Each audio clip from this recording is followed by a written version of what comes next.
Hi friends. இன்னைக்கு நம்ம பார்த்தீங்கன்னா ஒரு மேட்ச் ரிவ்யூவோட வந்திருக்கோம். என்ன மேட்ச்னு பார்த்தீங்கன்னா எல்எஸ்ஜி விசஸ் ஆர்ஆர் லக்னோவில் நடக்குது. ஏற்கனவே லோ ஸ்கோரிங் கிரவுண்டாக இருக்குது. ஸோ இந்த டீம் எங்கள் இது எல்எஸ்ஜியுமே வந்து பார்த்தீங்கன்னா லோ ஸ்கோரிங் பேட்டிங் டீமாக தான் இருக்கிறதுனால இந்த கிரவுண்டு தான் உங்களுக்கு லாய்க்குன்ற மாதிரி அங்கே மேட்ச் நடக்குது. ஸோ என்னென்ன டீம் சேஞ்சஸ் இருக்குன்னு நினைக்கிறீங்க, எதனா நான் பண்ணால் நல்லா இருக்கும்னு நினைக்கிறீங்க, அப்படி போயிடுவோம். சொல்லுங்க, என்ன எதிர்பார்க்குறீங்க? எனக்கு தெரிஞ்சு ஆர்ஆர்லாம் எதுவும் சேஞ்ச் பண்ண மாட்டாங்க. அதே டீம் தான் ஆடுவாங்கன்னு நினைக்கிறேன். சேஞ்ச் பண்ணா ஒண்ணும் இல்ல. அங்க போன மேட்ச் ஜெயிக்க வேண்டிய மேட்ச் தான். மேபி சந்தீப் சர்மா வேணா ஆடுவாங்க. எஸ்ராஜ் புஞ்சாவை ஆட மாட்டாங்க. சந்தீப் சர்மா பதில் எஸ்ராஜ் புஞ்சா பதில் சந்தீப் சர்மா ஆடுவாங்களான்னு எனக்கு தோணுது. ஏன்னா ஆல்ரெடி அவங்களுக்கு ஒரு லெக் ஸ்பின்னர் இருக்காரு. தேவைன்னா எஸ்ராஜ் புஞ்சா கூட வேணா ஆடிக்கலாம். ஏன்னா ஜடேஜா இவங்களும் போறோம், 2 ஸ்பின்னர் போறோம்னு நினைக்கிறேன். எனக்கு தெரிஞ்சு அந்த பிச்சு அன்னைக்கு ஸ்லோவா இருந்தனால அவங்க யாஸ்ராஜ் புஞ்சா ஆடினாங்க. பட் சந்தீப் சர்மா உள்ள வந்துருவாருன்னு தோணுது எனக்கு. நாளைக்கு பிச்சுமே ஸ்லோவா தான் இருக்கும்னு நினைக்கிறேன். ஏன்னா லக்னோ சேஞ்ச் இருக்காது. எல்எஸ்ஜில தான் நிறைய சேஞ்ச். எல்எஸ்ஜில என்ன சேஞ்ச் பண்ணுவாங்கன்னு அவங்களுக்கே தெரியாது. திடீர்னு நிக்கோலஸ் பூரனே ஓப்பனிங் வந்தாலும் ஆச்சரியப்படுறது இல்ல. பேசுங்க, நீங்க பேசுங்க, நான் சொல்றேன். நிக்கோலஸ் பூரனும் மிச்சல் மார்ஷும் ஓப்பனிங். அது ஆச்சரியப்படுறது. ப்ளீஸ் ஆவேஷ் கான் அனுப்புங்க ஓப்பனிங். அது கூட நடக்கிறதுக்கு வாய்ப்பு இருக்கு. ஸ்டாட்டிஸ்டிக்ஸ் வச்சிருக்காரு ஆவரேஜ் ஐபிஎல்ல. அவர் அனுப்புங்க. ஆவரேஜ் விடு. Strike rate 48. மேட்ச்ல ஆவேஷ் கான் பேட்டிங் வந்தாரா? பஞ்சாப் அதுக்குள்ளேயே ஆவேஷ் கான் பேட்டிங் வந்தாரா? வரல. அதான் தோத்துட்டாங்க. ஆவேஷ் கான் வந்து ஜெயிச்சிருப்பாங்க அந்த மேட்ச், பஞ்சாப் கிங்ஸ் மேட்ச். நீங்க என்ன பேசிட்டு இருக்கீங்க? ஆவேஷ் கான் நான் ஸ்ட்ரைக்கிங்ல நின்னு அவர் தோத்ததே இல்ல, தெரியல. ஆவேஷ் கான் பவுலிங் வந்ததுனால தான் தோத்தாங்க. அது தெரியும்ல. ஒரு 10 ஃபுல் டாஸ் போட்டிருப்பாரு அந்த மேட்ச்ல மட்டும். ஆமா, இவனுக்கு இவ்வளவு பெரிய ஓட்டையில அது ஒண்ணுதான் ஓட்டையா தெரியுதுல்ல. அதுவும் ஓட்டதான். ஆக்சுவலா அந்த ரிவ்யூ எடுத்திருந்தாங்கனாலே மேட்ச் எல்லாமே போட்டது அதெல்லாம் கூட தவிர எல்லாருமே குப்பை மாதிரி தான் நீ போலிங் போட்டுறாங்க. இல்ல அதெல்லாம் ஓகே தான். ஆனா அந்த ரிவ்யூ 2வது ஓவர்ல மோசின் கான் அந்த எல்பிடபிள்யூ ரிவ்யூ எடுத்திருந்தாங்கன்னா அது மேட்ச் வேற மாதிரி மாறி இருக்கும். 2வது ஓவர்ல 2 விக்கெட் போயிடுச்சுன்றப்போ நான் எடுக்க மாட்டோம். தேவையில்லாம ஒயிடு போனா எடுப்போம். அந்த மாதிரி எடுத்து வேஸ்ட் பண்ணுவோமே தவிர இந்த விக்கெட்டுக்கு எல்லாம் நாங்க எடுக்க மாட்டோம்னு பாஸ் பண்ணிட்டாங்க. நீங்க அந்த ரிவ்யூ எடுத்திருந்தாலுமே ஒண்ணும் மாறி இருக்காது எனக்கு தெரிஞ்சு. ரன் கொஞ்சம் கம்மியா கொடுத்திருப்பீங்க, அப்பயும் தோத்துருப்பீங்க. அது டிஃபால்ட், அது ஓகே. ஆனா ஏதோ ஒரு ஆக்சுவலா பஞ்சாபோட பேட்டிங் கொஞ்சம் டெஸ்ட் பண்ணிருக்கலாம். உனக்கு அன்னைக்கு ஸ்ரேயாஸ் சீக்கிரம் அவுட் ஆன மாதிரி மேல வந்து ஸ்ரீகர் அவுட் ஆயிருந்தா கீழே இருக்க பேட்டிங் கொஞ்சம் டெஸ்ட் ஆயிருக்கும். அது நடந்திருக்கும் இல்ல என்னன்ட்டு. சரி, இப்ப இது பிரிஜேஷ் சர்மாவா அவர் ஆடுவாங்க. எனக்கு எல்எஸ்சி சைடுல ஒரு டவுட் இருக்கு. கேளுங்க டவுட். இப்போ வந்து மோசின் கான் ஒரு மேட்ச் ஆட்டாரு, இப்ப திருப்பி உட்காரிச்சுவீங்களா? மோசின் கான் வாய்ப்பு இருக்கு. இல்ல எனக்கு தெரிஞ்சு பிரின்ஸ் யாதவுக்கான கையில அடிபட்டு நல்லா வேற போட்டிருக்காரு, கையில வேற அடிபட்டு இருக்கு. அதனால அவரை உட்கார வச்சாலும் வாய்ப்பு, ஆச்சரியப்படுறதுக்கு இல்ல. மோசின் கான் எனக்கு தெரிஞ்சு ஆடுவாங்க தான் நினைக்கிறேன், தெரியல. ஆனா பிரின்ஸ் யாதவுக்கான கையில அடிபட்டுச்சு, திரும்ப ரெக்கவர் ஆகி வந்துட்டாரா என்னன்னு தெரியல, அது பாக்கணும். முகமது ஷமி வழக்கம் போல ஆடுவாரு, பவர் பிளேல நல்லா போடுறாரு, டெத்துல போட்டு பொழந்துறாங்க. அது யாக்கர்லாம் முன்னாடி போற மாதிரி ஏன் போட மாட்டாருன்னு தெரியல. அது கொஞ்சம் அவரு மாத்திட்டு வந்தாருன்னா நல்லா இருக்கும். டீமுக்கு நல்லா இருக்குமோ இல்லையோ, எனக்கு நல்லா இருக்கும். பர்பிள் கேப்னு சொல்லி வச்சிருக்கேன். 5 விக்கெட் தான் எடுத்திருக்காரு இது வரைக்கும். அப்ப கூட அந்த விக்கெட் எடுத்தே நீ செகண்ட் பிளேஸ்ல இருக்க நம்ம பர்பிள் கேப் லிஸ்ட்ல. செகண்ட் பிளேஸ் நகி, நான் தான் first place. Kuldeep Yadav 5 wicket தான். குல்தீப் எவ்வளவு விக்கெட் எடுத்திருக்காரு? 5 விக்கெட் ஒன்லி. ஓகே, எக்கனாமில பார்த்தா நான் குல்தீப்போட மேல இருப்பேன். அதனால சொல்றேன். கேட்டிருந்தா அன்சுல் கம்போஸ் சொல்லிருப்பேன். நரேஷோட மோசம் பண்றானா? அதான் இப்ப ஆடாத பிளேயர் யாராவது ஒரு பேர் சொல்லிருப்பேன், எனக்கு தெரியும். இல்ல பக்தாவே வந்துட்டு சிஎஸ்கே பவுலர் தான் யாராவது சொல்லிருப்பான். என்ன யோசிச்சான்னு தெரியல, திடீர்னு குல்தீப் யாதவ் போயிட்டான். அங்கிட்டு நூர் அஹமத் சொல்லிருப்பான், சத்தியமா நூர் அஹமத் சொல்லிருப்பான். நான் எழுதி தரேன் உங்களுக்கு. நூர் அஹமத் வந்து சொல்லிருப்பான், அவன் எனக்கு நல்லா தெரியும். அதான் அவன் ஏதோ யோசிச்சு அங்க போயிட்டான். ஆனா அவன் என் கூட இருக்கான். நம்ம ஆரஞ்சு கேப் கூட ஓரளவு, அவெல்லாம் ஆரஞ்சு கேப் கூட ஓரளவுக்கு எல்லாருமே கண்டென்ஷன்ல தான் இருக்கும். நான் விராட் கோலில இருக்கேன், நீ வந்து கேஎல் ராகுல்ல இருக்க, யசஸ்வி ஜெய்ஸ்வால்ல இருக்கான். டாப் 15ல இருக்கும் எல்லாருமே. ஆரஞ்சு கேப்ல பர்பிள் கேப்ல படு பாதாளத்துல இருக்கும். இல்ல சாம்சனும் வந்துருவாரு இப்போ அடுத்த மேட்ச்ல. அது சரி, எல்எஸ்ஜி மேட்ச் எங்கேயோ போயிட்டோம். எல்எஸ்ஜி வாங்க, இங்க பேசுறதுக்கு ஒண்ணு இல்லன்ட்டு அங்க போயிட்டோம் நம்ம. அதான். ஆனா நீங்க ஒண்ணும் சாதாரணமா என்ன பாருங்க, எங்க ஆர்ஆரும் வந்து அந்த பிரேக் ஈவன் பாயிண்ட் ரீச் பண்ணிட்டாங்க. இதுக்கப்புறம் ஃபுல்லா டவுன் ஃபால் தான். சோ எல்எஸ்சிக்கு வாய்ப்பு இருக்கு. இல்ல சஞ்சு சாம்சன் இருக்கும்போது தான் அந்த இது நடக்கும்னு நினைச்சா இப்ப இதுவுமே நடக்குது. அவர் சஞ்சு சாம்சன் போனா கூட ஆர்ஆர் அப்படிதான் இருக்கும். டீமோட சாபம். முதல் 4 மேட்ச் ஆடுவோம், அதுக்கப்புறம் புயல போயிடுவோம். என்ன சூப்பர் கேப்டன் சொல்றாங்க எல்லாரும், நீ என்ன இப்படி பேசிட்டு இல்ல எனக்கு ரியான் பராக் வந்து ஜடேஜா மேல பவுலரா இன்னும் ஃபுல் கான்பிடன்ஸா கொடுக்க மாட்டாரு பாலன்னு தோணுது எனக்கு. முத மேட்ச்ல இருந்தே அந்த டவுட். இல்ல மேல கான்ஃபிடன்ஸ் வச்சு கேப்டன்சி கொடுத்திருக்காங்க, அவர் ஜடேஜா மேல கான்ஃபிடன்ஸ் வச்சு பவுலிங் கொடுக்க மாட்டாரா? என்ன அது நியமா இருக்கு? குடுக்கலையே. போன மேட்ச் 3 ஓவர் 8 ரன் 2 விக்கெட், 4வது ஓவர் பால குடுக்கலையே. குடுத்திருந்தா மேட்ச் முடிஞ்சு ஜெயிச்சிட்டு போயிருப்பாங்க. அவர் போட்டாரு. எனக்கு தெரிஞ்சு ஹர்திக் பாண்டியாவோட ஜூனியரா வந்துட்டு இருக்காரு இப்போ. ஆமாமா, தெரியாதா உங்களுக்கு?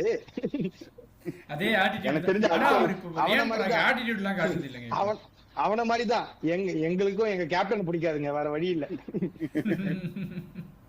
உங்களுக்கு வேற மாட்டான், போடவும் மாட்டான். ஆனா அவனோட கொஞ்சம் கேப்டன்சி பரவாயில்லையா பண்றான், அதனால சரி. இல்ல அது பவுலர்ஸ் வந்து பெர்ஃபார்ம் பண்றதுனால உனக்கு அந்த மாதிரி தெரியுது. இல்ல எந்த பவுலரை எப்ப பால் கொடுத்தாலும் ஓரளவுக்கு டீசெண்டா போட்டுறதுனால உனக்கு அப்படி தெரியுது. அங்க மும்பை பவுலர்ஸ் மாதிரி சொதப்புனாதான் உனக்கு தெரியும் அது எப்படின்ட்டு. நீங்க எந்த பவுலர் கிட்ட எப்ப பால் ஆர்ச்சர்ட்ட பால கொடுத்தா விக்கெட் எடுக்கிறாரு, நாண்டேபர் கிட்ட பால கொடுத்தா விக்கெட் எடுக்கிறாரு, சந்தீப் சர்மா எங்க பால் கொடுத்தாலும் எக்கனாமிக்கலா தள்ளுறாரு. ஜடேஜா அது மாதிரி போறாரு, ரவி கிருஷ்ணாய் விக்கெட் எடுத்துறாரு. சோ அவனுக்கு வந்து அந்த கேப்டன்சி உனக்கு அந்த ரொட்டேஷன் எல்லாம் நல்லா இருக்க மாதிரி தெரியுது. சந்தீப் சர்மா எக்கனாமிக்கலா தள்ளுறாரா? ஆமாண்டா, போன மேட்ச் தான் 56 ரன் 57 ரன் கொடுத்தாரு. ஒரு மேட்ச் ஒரு ஆஃப் மேட்ச் இருக்கதாண்டா செய்யும். அப்படி பார்த்தா என்ன பண்றது? இந்த சீசன் வாங்கி இருக்கிறாரு, சப்புன்னு அடிச்சிருக்காங்க அவரெல்லாம் இந்த சீசன். எனக்கு தெரிஞ்சு 1-2 மேட்ச் ஒழுங்கா நீங்க சிஎஸ்கே மேட்ச் எல்லாம் அக்கௌண்டபிலிட்டி எடுத்துக்கூடாது. சந்தீப் சர்மா நல்லா போட்டாருன்னு நாங்க பேட்டிங் நல்லா அது அப்புறம் என்னது அது நாங்க பேட்டிங் நல்லா அவர்லாம் பயங்கரமா அடி வாங்குறதுதான் அவர். யாரும் 2 பேரும் சேர்ந்தே 107 ரன்னோ என்னமோ கொடுத்துருக்காங்க. 2 பவுலர் 8 ஓவர் பவுல் பண்ணி. கஷ்டம் தான், ஆர்ஆர் கஷ்டம் தான். அவர் சொன்ன மாதிரி ஏர் முகம் போய் இறங்கு முகம் வந்துருச்சு ஆர்ஆர். அது அப்படிதான்.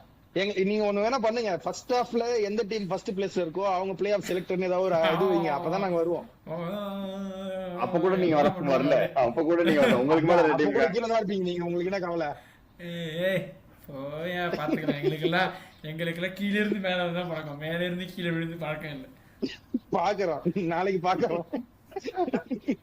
சரி அதை விடுங்க. இப்ப எல்எஸ்ஜி பேட்டிங் பத்தி நம்ம பேசி ஆகணும். ஏன்னா பவுலிங் வந்து அவங்க ஏதோ ஒண்ணு பண்ணி இது வரைக்கும் டீசெண்டா போட்டுட்டு தான் இருந்தாங்க. போன மேட்ச் வந்து அது அந்த ரிவ்யூ எடுத்திருந்தாங்கன்னா போன மேட்சுமே அந்த 200க்கு கம்மியா நிப்பாட்டிருப்பாங்க எனக்கு தெரிஞ்சு. அந்த ரிவ்யூ எடுக்காம விட்டதுதான் மிஸ்டேக். ஆனா அவங்க இப்ப பவுலிங் வந்து ஓரளவுக்கு ஸ்டார்டடா இருக்கு. பேட்டிங் என்ன பண்ணணும், என்ன பண்ணா ஸ்டார்ட் ஆகும்? ஸ்டார்ட்டே ஆக மாட்டேங்குது. இது மிட் சீசன் ட்ரேட் மாதிரி மிட் சீசன் ஆக்ஷன் ஏதாவது வச்சா ஜெயிக்கலாம். சிஎஸ்கேவும் சரி எல்எஸ்ஜியும் சரி. பேட்டிங்க்கு மிச்சல் மார்ஷ் அற்புதமா 120 ஸ்ட்ரைக் ரேட்ல ஆடிடுவார் பவர் பிளேல, சந்தேகமே வேணாம். மார்க்கரமும் அதே மாதிரி 120 ஸ்ட்ரைக் ரேட் ஆனா கூட டபுள் டிஜிட் ரன் அடிக்கிறாரு.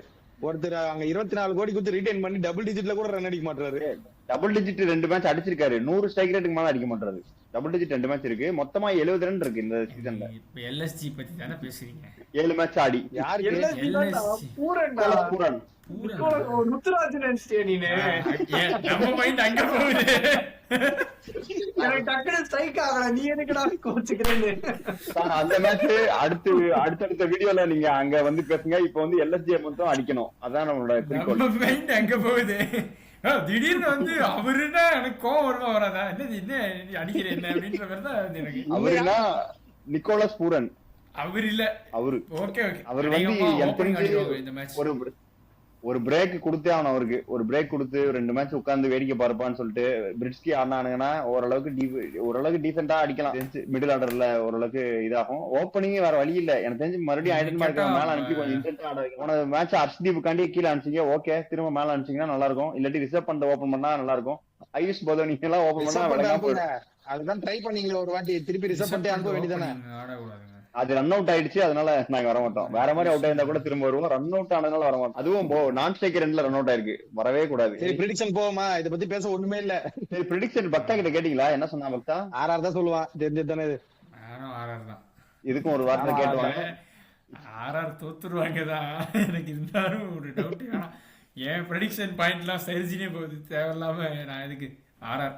நீங்க யோகியா ஆர்ஆர் வெங்கட் நீ எப்ப சொல்ற? எல்ஐசி பக்கம் போலாமான்னு இருக்கேன் நானு. எங்க நடக்குது மேட்ச்? லக்னோல. எல்ஐசில லக்னோலயா? அப்ப எல்ஐசின்றதுல அவன் யோசிக்கிறான்.